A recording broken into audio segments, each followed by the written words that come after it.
Hello, everybody. Welcome to another daily dose of gaming news and all that good stuff. And as always, also publish on Rumble, Patreon, and anything else I usually go about on Twitter X. Yesterday, I did manage to, by the end of my day, launch another episode of Death Stranding. At the time of recording this, I think I'm getting to the final steps of completing them, at least the main story of the game. Then I will see whether if I do extra stuff or not. But yeah, it's interesting to say the least. Um, yeah, other than that, complete the gameplay series here, older and newer here. Yeah, let's go to the news. Got some interesting stuff here regarding specifically GDDR7 for the RTX 50 series. Interestingly enough, the suppliers, and I think it has to do I don't know. I don't think it's an excuse, but the fact that the Blackwell RTX 5000 series launched with that low amount of memory, I'm not sure if they were. Again, it's speculation here. If they were expecting to get around and use 3 GB modules instead of the two ones. Because again, with the rumors of the super lineup or refresh lineup for the 5000 series, the super series, there supposedly is an upgrade in terms of memory VRAM because they are supposedly using the 3 GB module instead of the two. And we see the current suppliers for the 5000 series here. Which it is Samsung and Inix, the main ones, and I think Micron is going to enter as a supplier very soon. Again, with this GDDR7 thing here, I really do hope, again, as an aside, I really do hope that at least UDNA or RDNA 5, when it comes out, at least start supporting this one. I think might be something good. Again, if it justifies in terms of having more bandwidth, can take a little bit extra in terms of performance. But yeah, I'm not sure if any of this can be justified of just the fact that it didn't have, because GDR7 is kind of recent technology, at least in terms of mass production. If they are having a little bit more trouble of producing the 3 GB modules more than the 2 GB modules, and even between those 2 GB modules, you got different speeds, the 32 GB per second and the 28 ones. I think the 5090, I'm not sure if they are all using on the higher end the 32 GB ones and the lower end the 28. I'm not sure about that.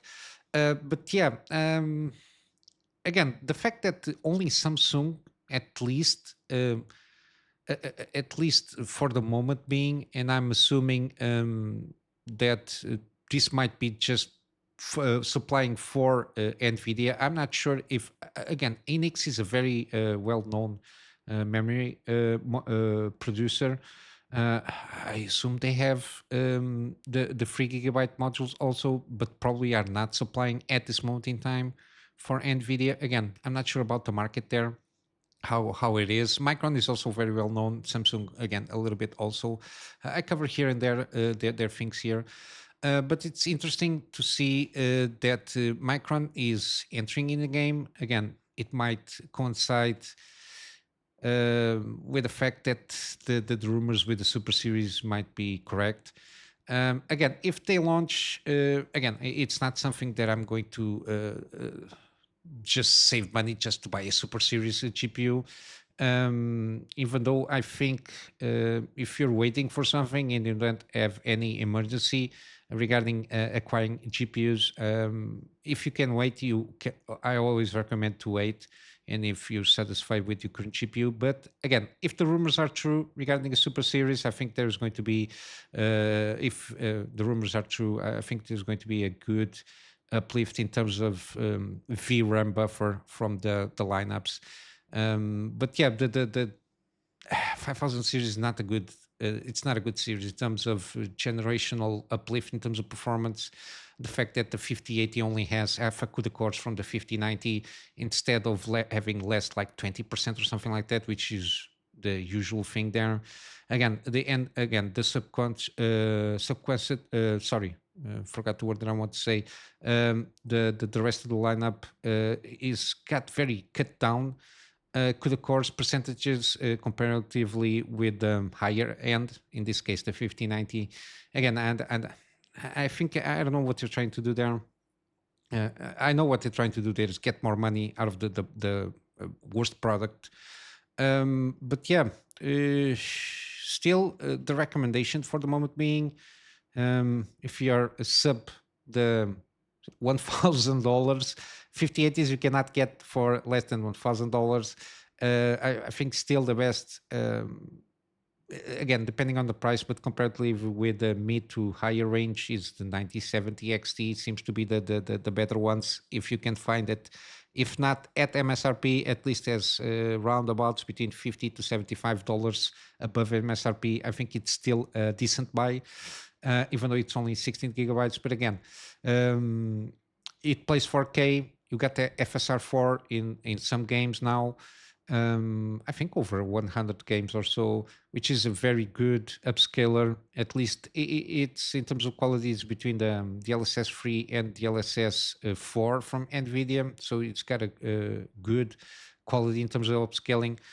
But yeah, we'll have to wait and see. Hopefully, I don't know. I don't know if even if AMD is preparing something on if they're going to have any kind of refresh, depending, I think, a little bit of the moves that probably NVIDIA is going to make. But we'll have to wait and see.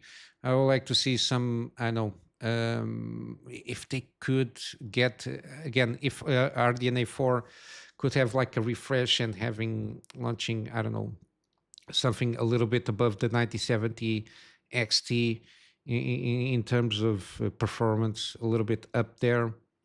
I don't know if they could get like a Navi 48 XL or like super duper stuff there. I don't know. We'll have to wait and see how that will go. But yeah, interesting stuff to see some movements around hardware stuff there.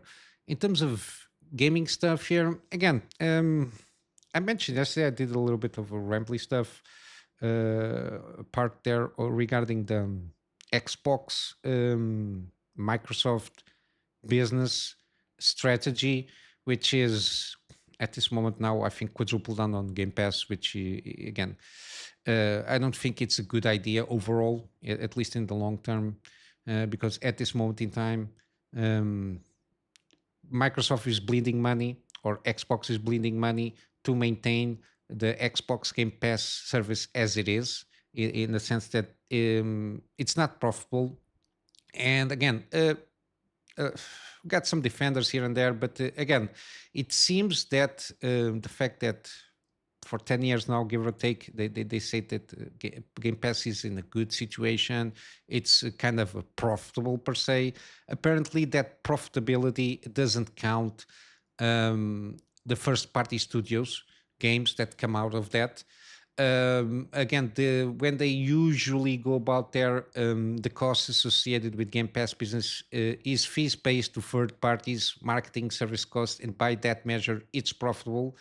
But then again, as I mentioned, in the last couple of years, the acquisition of not 2K, Jesus, the Bethesda's ZeniMax stuff there, plus the Activision Blizzard, again, it just threw I don't know how many wrenches in the gears there.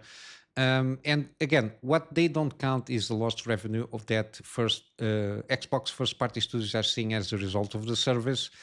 And again, even the scheme, if it works the same way, like paying the fees to the studios to have those games in the service, again, the profitability of which is non-existent, at least for me. I don't see how they can maintain something with only 35 million subscribers in that service, the huge amounts of money that that they are spending to do games.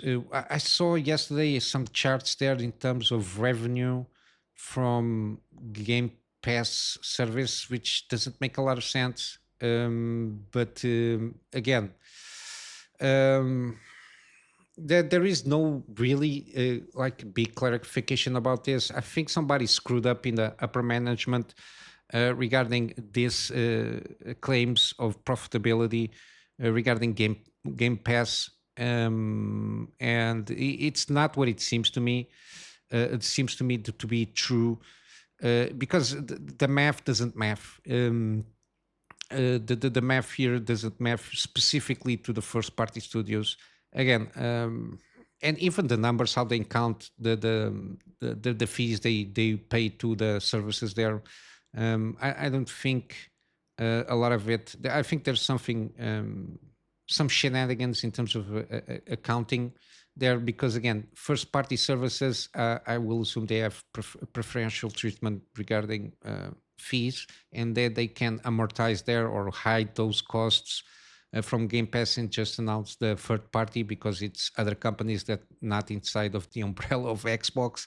Again, there is a lot of stuff that can be done in that sense.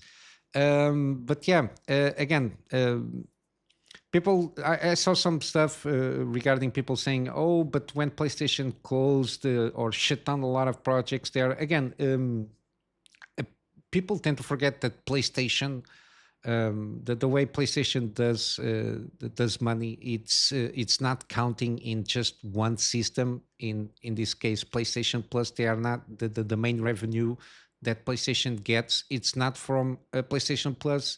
It's by selling games and making games. And the majority of the PlayStation layoffs or closures, at least the projects canceled, because I don't think we heard a lot of regarding layoffs from PlayStation. Again, I'm not sure. I don't remember seeing a lot of it as maybe Concord because they shut down that. But even so, it was about their problem was another one, was focusing too much on games as a service.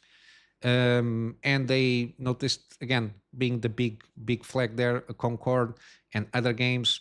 They reached the conclusion that they were going to lose a lot of money, and they just canceled those. Which again, it's something that it was not what the market was demanding in terms of gamers.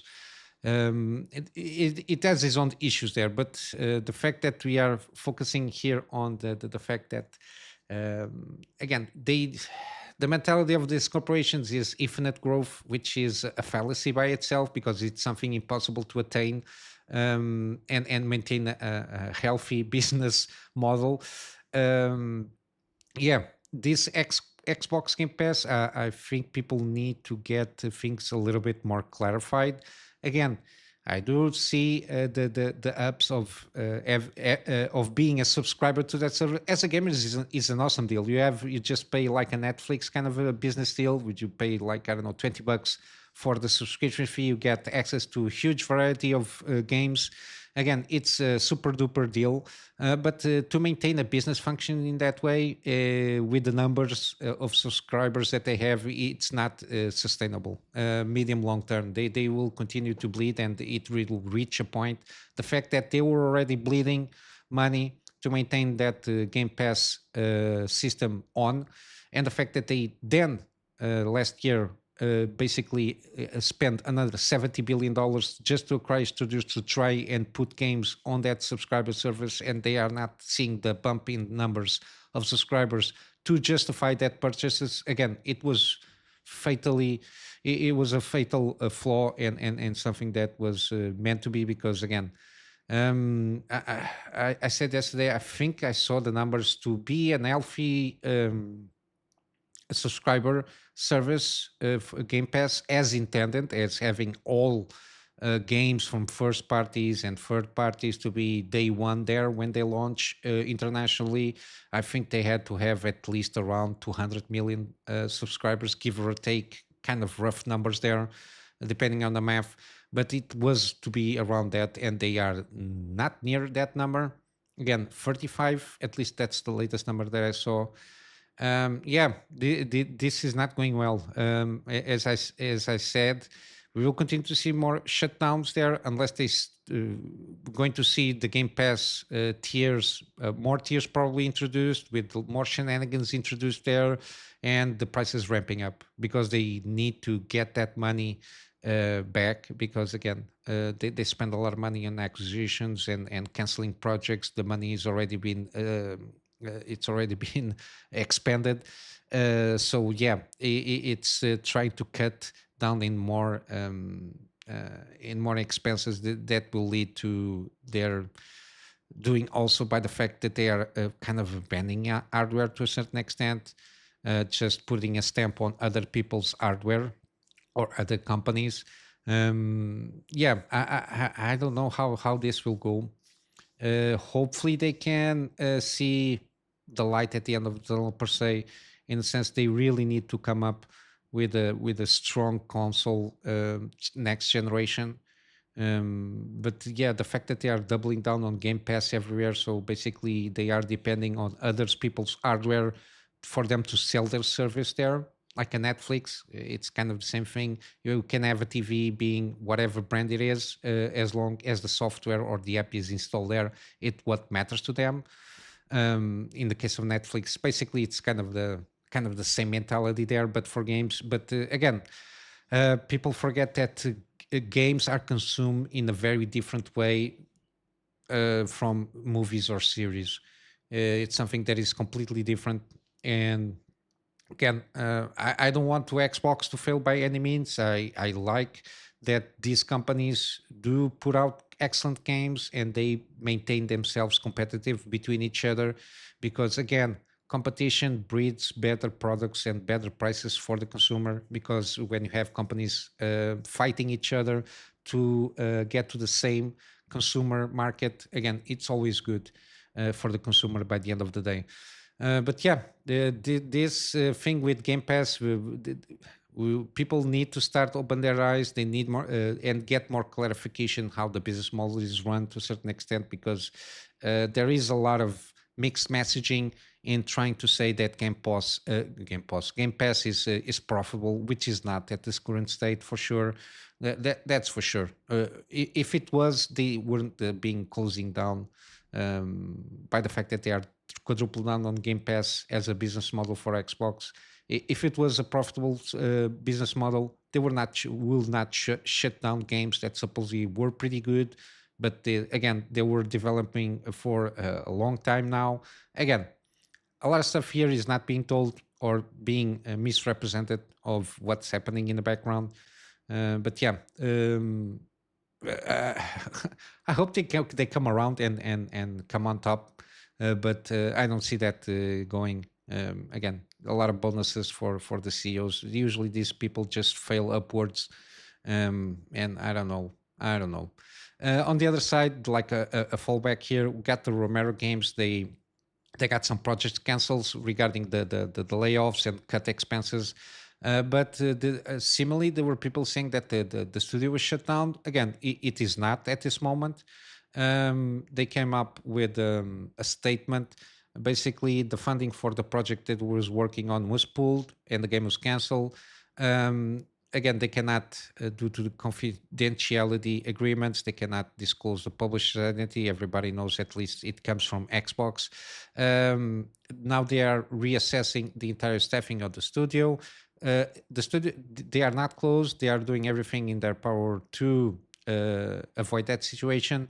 They are discussing next steps with the team, and good news is they've been contacted by several publishers interested in helping bring the game that they are working on across the finish line, and they are evaluating all of those things there. Yeah, we'll for sure we'll have an update regarding this. Again, Romero is the guy that created or founded or created Doom franchise, basically. But yeah, hopefully they can turn around and get the game finished to the finish line there. In terms of other stuff here, again, I saw some Capcom stuff regarding. There is here mentioned here on this article that Capcom published some time ago a statement on his website regarding harassment and threats to his employees, making clear that while it takes feedback from players seriously, it will respond appropriately to threats and acts of harassment, and in severe cases will contact the appropriate authorities and pursue criminal proceedings. Again, Japanese companies are very protective of their own stuff there. And I think they are taking a lot of what, in some cases, some tantrums from players regarding complaints of whatever they have with the company too seriously or to the letter. Again, in terms of harassing persons per se, I don't condone that, of course. But as a company, you're selling stuff to the general public. You will always get that feedback, and now, especially in the day and age of internet. Again, I'm not sure. I don't know why they are kind of surprised and caught off guard, let's say. But interesting enough, Capcom canceled a lecture. I'm not sure if lecture is the best word to describe that. They were meant to give to the Computer Entertainment Developers Conference, so CDEC in Japan, on Monster Hunter Wilds PC performance and optimization. Again, a backlash or what they called harassment and threats made to developers.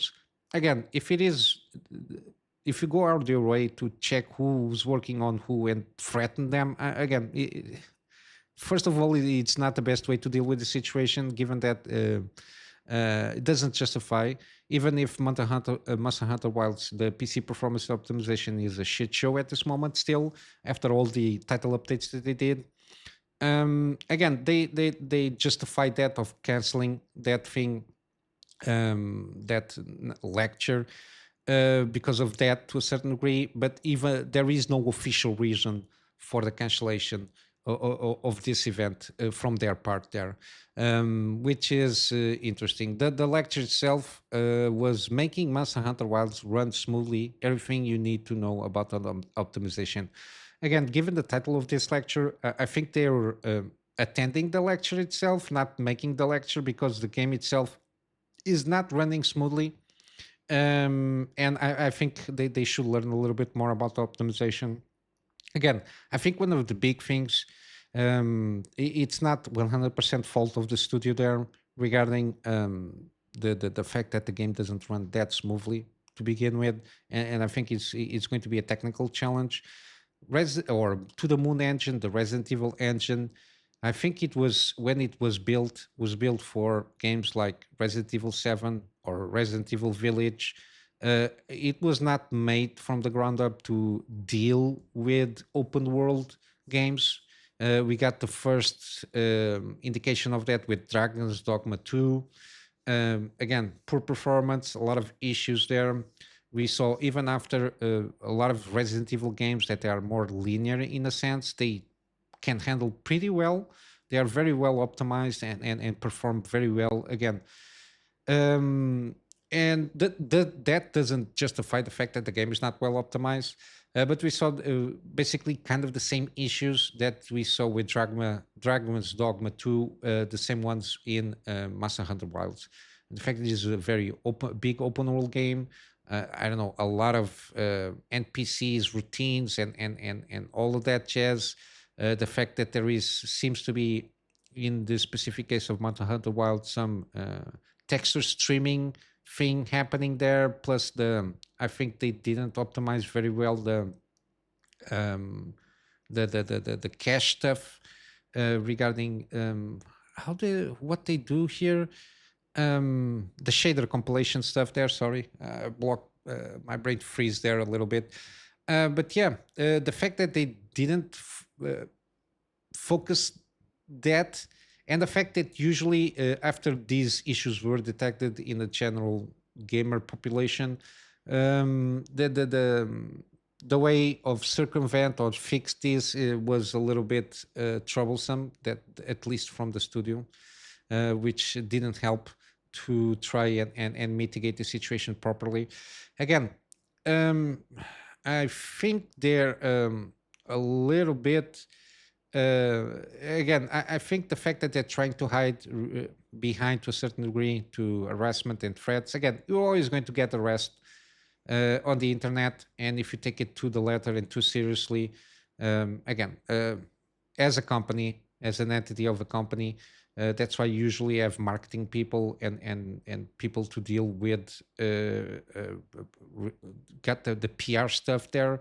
that it's the front face to deal exactly with harassment and complaints and all that jazz. And again, it will always be compounded by the fact if you're not addressing the problems that people are asking you to solve with the misdirection or deflection, you will always get the compounding effect of people doubling down, triple down, and ramping up the rhetoric to a certain degree.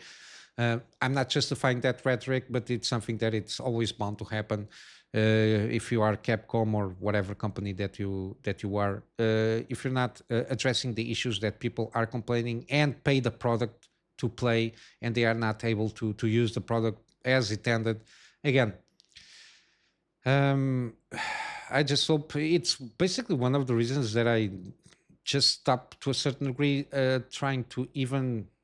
I got very hesitant on buying on the Monster Hunter Wilds because again I'm a PC player. When I start seeing a lot of uh, the situation regarding the PC optimization and performance, you can basically almost only play with upscalers and frame generation. Again, it's not something for me. It's a sign that it's not very well optimized. They didn't take their time to do that. For consoles, seems to work pretty well. I think that the main reason they Capcom really wanted to get a good quarter because they put themselves on the path of having better quarters than the last one, and I think they didn't want to wait for the PC port to be in a better state, and they just took a chance. And they got I think half of the sales for Monster Hunter Wilds is from PC, so but they went about it in a poor way. And again, the complaints are justified. Again, if you're making real threats to specific people, I don't think that that's good. But again, if you're not addressing the issue by just deflecting and just instead we are launching more content, which only compounds the problem of the optimization and performance on the PC platform. Again, I don't know what the hell you're doing. You're basically asking for some stuff there, which again I don't condone. But yeah, at this moment, let's see if they can fix the goddamn port of this game on PC. Then we got a new Mafia Old Country gameplay show off. It's kind of around 9 minutes. Now I'm a little bit worried. Very edited this gameplay sequence. Again, you can excuse the editing because there are some you follow up some persons they just edit out while you go around. I don't think this game is very well optimized at the state, at least when the recording was made. There is some stuttering there for sure. Again, this is Unreal Engine 5 game, so I'm not expecting anything else there at this moment in time. But yeah, some wonkiness here and there, especially on the character models. Um, Other than that, seems kind of a smooth gameplay. At least the stealth part there seems interesting, seems okay. The shooting seems okay. Also, the driving, again, those parts seem okay to me. I think a little bit more of refinement, specifically on the character models, the way they move and all that jazz seems a little bit janky in the sense. Seems a little bit 10 years ago kind of a thing there. I'm not sure if that can be improved. And I noticed some stuttering here and there and probably some frame drops. Again, it's recorded, compression, YouTube, and all that jazz, but at least that's the impression that I got. Um, let's see if they can smooth out some of the issues that I saw there. But overall, the game seems to be kind of a Mafia game there, very similar to the first one. We'll see how it goes. As always, we need to wait for reviews to have a better sense of what this game is about. But then again, I can compliment the fact that they at least launching at this moment in time some gameplay, even though it's a little bit heavy edited there. We don't have like a full sequence of gameplay, which is a shame. I prefer always to not have these sequences edit to the point that you don't get the sense of like the transitions and all that jazz and how the characters behave and all that. Hopefully, we the game is good. That's the point there. Then last we got some things regarding Tokyo Game Show 2025. There is an exhibitors list and main visual announcement. We got here the main visual announcement, and then we got a long list of what's going to happen there. As you can see, um, yeah, it's going to be a pretty busy Tokyo Game Show. Let's bring here down. Okay. Again, they similarly, it's having more exhibitors and more people there, at least in terms of booths. Basically 4,000 booths instead of the by 1,000 almost from the previous year. Again, I think it's trying to catch up after the lockdown stuff there.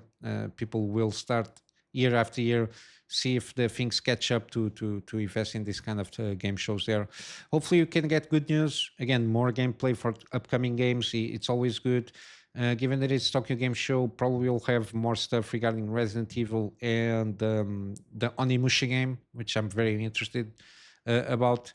But yeah, got a list of the exhibitors here. Again, just go there on the link that I provided for this article, and you can check out by yourself.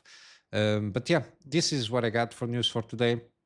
Got some gaming deals here. Got Atomfall 20% off. Again, mostly positive. Again, I think this game seems pretty good. I will eventually try out because I'm very curious of playing this game, mainly because it seems to be like a mix between Stalker and Fallout, kind of a thing there. We got also Batman Arkham Collection, 80% off. Again, free games, Game of the Year edition, plus Arkham Knight and the season pass there. We got Bioshock Collection, also free games, the first two remastered versions, Bioshock Infinite, and all the DLC associated with it.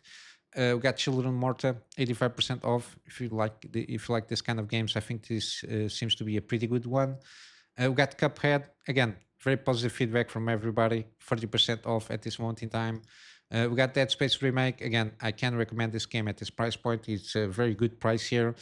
I did the gaming series out of it. You can check out the first episode to have an idea how good the game feels.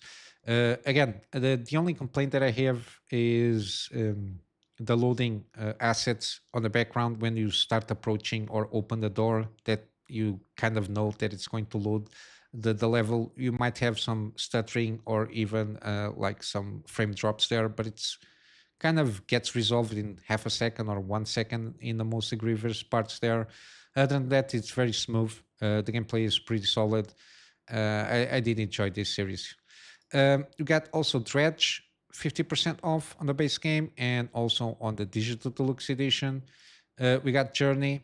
I was talking about yesterday or something like that. I think it was Game Pass there regarding game consumption. I wanted to come about in talking about this game. Is a short experience, but very interesting experience here. 67% off.